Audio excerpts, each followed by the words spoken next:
Let us welcome His Excellency President Paul Kagame.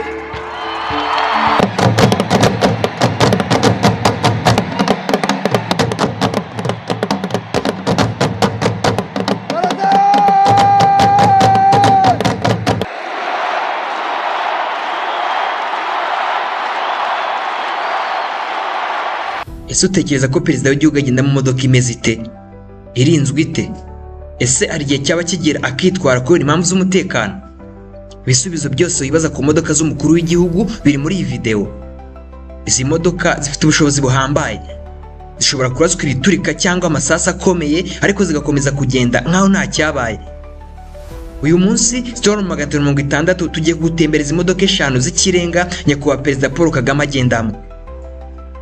Igeranyije igiciro cyazo ugera ku mafaranga atangaje, hafi miliyoni 3 z'amadolari y'Amerika, bingana na miliyari 4 na miliyoni 100 mu mafaranga y'u Rwanda.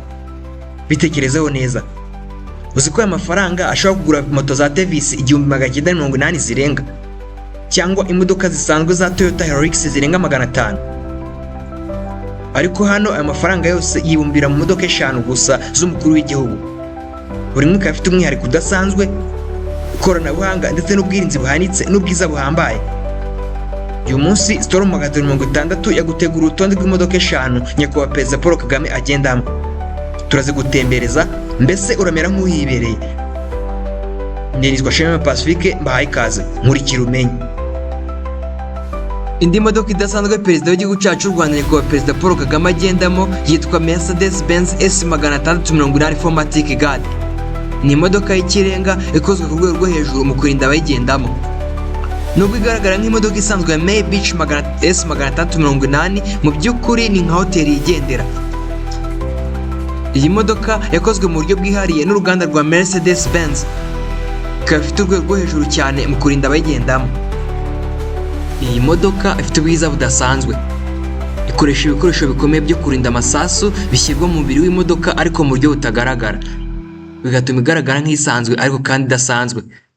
Ikaba yurutswe ku rwego rwa VR10 Ballistic Standard, bivuze ko ishobora guhangana n'amasasu akomeye cyane, harimo n'amasasu afite handled steel core ava mu ntwaro zikomeye. Igice cy'abagenzi cyubatswe mu buryo bukomeye ku bisasu, ibizwi nka blast proof passenger cell, ku buryo abagenzi batagerwaho n'ingaruka z'ibiturika cyangwa amasasu y'intwaro zikomeye. Mu ngano, iyi modoka ifite uburebure hafi metero 5 na santimetero 47. Ubugari bwayo bungana metero 1 na santimetero 92. Ifite uburemere kandi bwa tone 4 n'ibice 2 bitewe n'ibikoresho by'ubwirinzi. Ibi bigaragaza ko ari imodoka ikomeye cyane kandi ikomeye mu mikorere. Nkuko tubikesha urubuga rwa Rockside Plus, iyi modoka igura $426 by'idolari. Nkuko tubikesha urubuga rwa Rockside Plus, iyi modoka igura $426 by'amadolari y'Amerika. Mu mafaranga y'u Rwanda ni hafi miliyari 1 na miliyoni 150 mu mafaranga y'u Rwanda. Iki giciro kigaragaza ko ari imodoka idasanzwe. Mu magambo make, Mercedes-Benz S680. Perezida Paul Kagame yagaragaye muri iyi modoka ubwo yavuga guhumuriza abaturage b'Igisenyi bari bahuye n'ibiza, maze ageze Nyabugogo avamo asuhuza abaturage bari bahari. Nanone kandi ku itariki ya 4 z'ukwezi kwa 7 mu mwaka wa 2024 ku munsi wo kwibohora, yinjiye muri stade Amahoro ari muri iyi modoka. Bikaba byarantangaje cyane ndetse bitangaza na benshi bari bahari. Nibwo nanjye nayitegereje cyane, hanyuma mfata inzira yo kujya kuyikoraho ubushakashatsi. Mu magambo make, Mercedes-Benz S680 4MATIC Guard VR10 ni imodoka y'ikirenga ikozwe ku rwego rwo hejuru mu kurinda abayigendamo. Nubwo igaragara nk'imodoka isanzwe ya Maybach S680, mu by'ukuri ni imodoka idasanzwe. Indi modoka umukuru w'igihugu agendamo yitwa Cadillac Escalade SV Platinum. Ni SUV y'ikirenga yakozwe n'uruganda rwa General Motors mu mwaka wa 2017.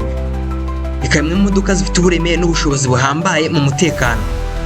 Mu busanzwe iyi modoka itangira ku $80,000 by'idolari, ariko iyo ushaka nk'imodoka y'umutekano uyohereza ku makompanyi hari nka Incasa cyangwa Upline Ammoning, bakayongeramo ubudasa n'ibikoresho byose byihariye ukeneye. Iyi modoka Cadillac Escalade SV Platinum ifite uburebure bwa metero 5 na santimetero 48 uvuye imbere ukagera inyuma hayo, ndetse ifite ubugari bwa metero 1 na santimetero 48. ni ukuva ku ruhande rumwe ugera ku rundi. Ubu bunini butuma imbere yaho haba icyumba kinini cyane kigera ku rwego rw'icyumba cya hoteli y'inyenyeri 5. Abayigendamo bashobora kugikoresha nk'uruganiriro cyangwa ahantu ho kuruhukira mu buryo bw'ikirenga. Byongeye kandi ifite intebe zifite massage system ikora mu buryo bw'ikoranabuhanga. Iyo umugenzi yicaye, intebe zisuzuma umubyimba w'umugongo ndetse n'imitsi, maze zikihutisha amaraso no gutanga umutuzo ndetse n'ihumure mu rugendo. Mu bijyanye n'itumanaho, iyi modoka ifite ubushobozi bwo guhinduranya iminara bitewe n'aho igeze, kandi amasikirini yayo ya rutura agahita yuzana telefone ya mu kanya nk'ako guhumbya. Ifite kandi kamera zayo za rutura ishobora gutahura impanuka mbere y'uko zibaho, bigatuma ikora mu buryo bwo kwirinda hakiri kare. Ku muvuduko, Escalade SV Platinum ishobora kugenda ibirometero 200 ku isaha, aho ni mu gihe gisanzwe. Ifite uburebure bwa tone 2.7, ariko iri kwihuta cyane yongera ibiro mu rwego rwo kwirinda impanuka. Indi modoka yihariye umukuru w'igihugu cyacu cy'u Rwanda agendamo yitwa Range Rover Sentinel. Range Rover Sentinel ni imodoka yihariye yakozwe n'ishami rya Range Rover rizwi nka Special Vehicle Operation SVO mu Bwongereza.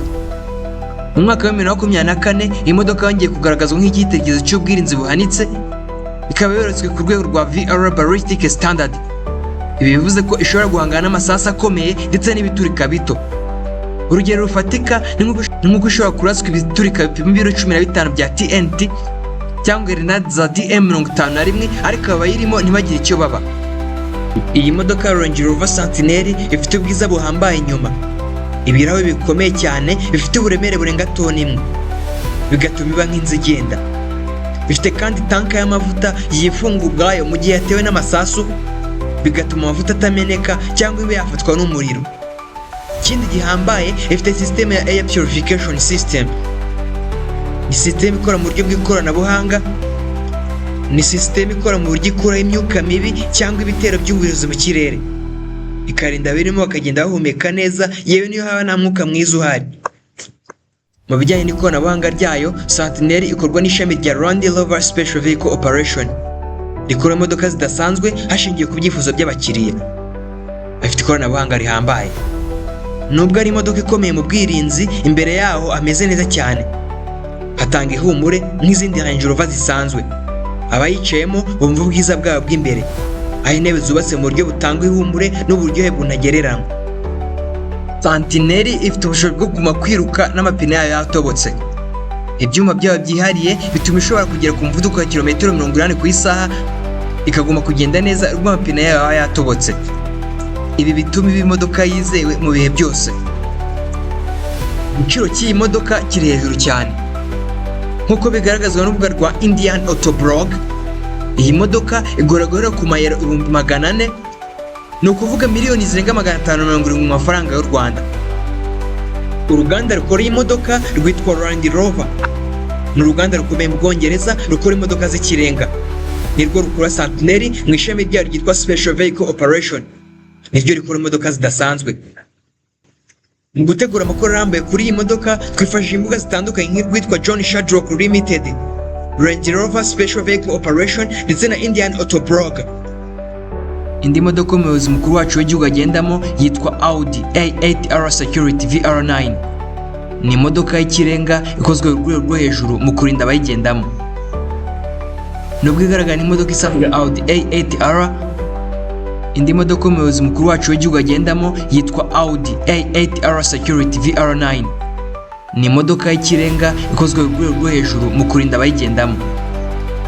Nubwo igaragara n'imodoka isanzwe Audi A8R, mu by'ukuri ubwiza budasanzwe bwigendera. Iyi modoka ikunze gukoreshwa n'abayobozi b'ibihugu, abahagarariye ibihugu byabo n'abanyacyubahiro bakeneye kugenda mu mutekano uhagije.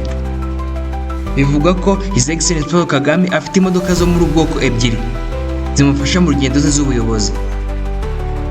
Audi A8R Security yubatse ku rwego rwa VR9 Ballistic Standard, ikaba ishobora guhangana n'amasasu akomeye cyane.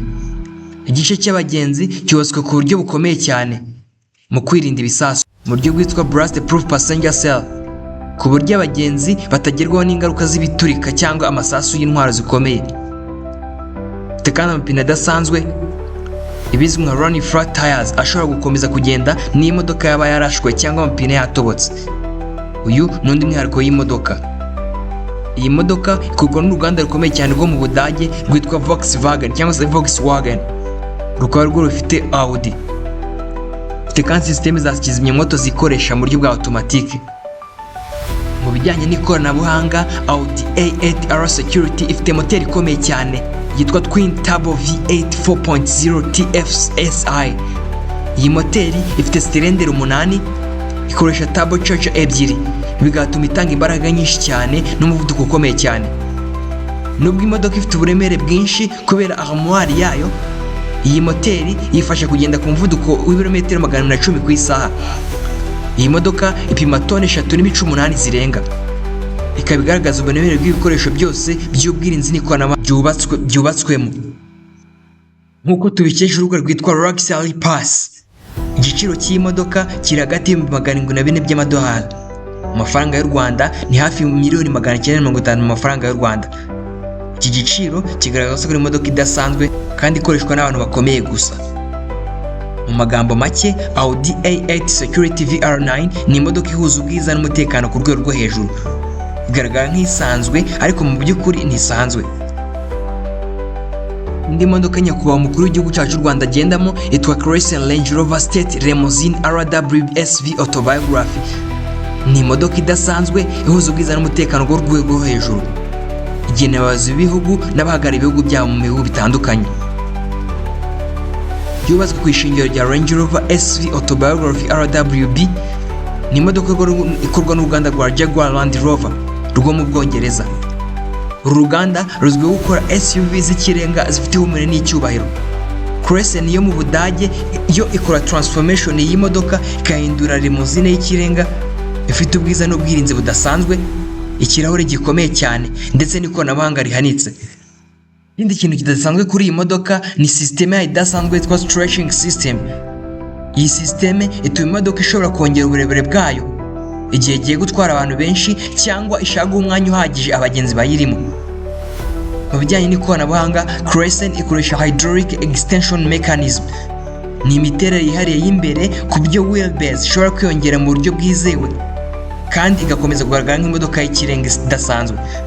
Ni ibintu bituma imodoka ihinduka nk'indege yigendera ku butaka.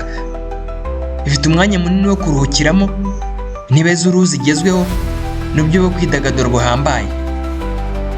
Ubwiza bwayo bugaragara bizwi nka invisible armor butuma igaragara nk'imodoka isanzwe ya Range Rover, nyamara mu by'ukuri ntisanzwe. Emergency system zirimo air supply yihariye, fire suppression system n'uburyo bwo gusohoka mu gihe cy'ibyago, byose bigamije kurinda abagenzi mu bihe bikomeye.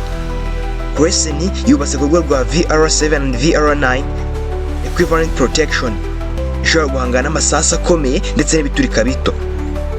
Nk'uko tubikesha urubuga rwa Chrysler.com, iyi modoka igura amayero 750,000 ahwanye n'amadolari 810 mu mafaranga y'u Rwanda n'amafaranga akabakaba $1,100,000 mu mafaranga y'u Rwanda. Ibi bigaragara ko ari imodoka igenewe gusa abayobozi n'abanyacyubahiro bo ku rwego rw'isi. Mu magambo yoroshye, Chrysler Range Rover State Limousine RWB SV Autobiography ni imodoka ihuza ubwiza bwa Range Rover n'ubwirinzi bukomeye bwa Chrysler. Ni ikimenyetso cy'icyubahiro, imbaraga n'umutekano, ikaba portrait igenda ariko igaragara nk'imodoka y'ikirenga isanzwe. Nta dushoje inkuru yacu. Mu gusoza iyi nkuru, Solo 660 nabategura ingesho Meme Pacifique. Ndabashimira mwe mwatwanye kuva gitangiye kujya gisoje. Ndagushishikariza gukanda subscribe niba wakunze iyi video. Ubwo ndabwira abashyashya kandi bakunze video kandi kuri like. Tanga commentaire yawe utubwire icyo twazakugezaho gutaha, kubera ko nibi ngibi n'abakunzi bacu babidusabye. Uratubwira muri comment, hanyuma nawe tuzagikora ubushakashatsi ubutaha. Ndagukunda.